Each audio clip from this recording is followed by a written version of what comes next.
বিশ্ব সভ্যতাকে তুড়ি মেরে মানুষ হত্যার উৎসবে মেতে উঠেছে ইসরায়েলি বাহিনী। মনে হচ্ছে তাদেরকে থামানোর কেউ নেই।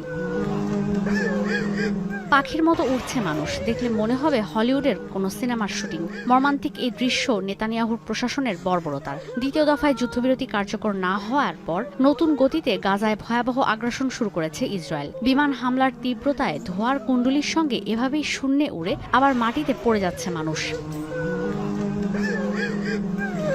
এদিকে আরেক ভিডিওতে দেখা গেছে উপত্যকায় জরুরি সেবা দেয়া চিকিৎসক সহ অন্তত 15 কর্মীকে হত্যা করেছে আইডিএফ। যদিও ইসরায়েলি প্রতিরক্ষা বাহিনীর দাবি ভুলবশত হামলার কারণে তাদের মৃত্যু হয়েছে। হামাসের সদস্য রয়েছে মনে করে রেড ক্রিসেন্ট সোসাইটির অ্যাম্বুলেন্স জাতিসংঘের গাড়িতে হামলা চালায় আইডিএফ।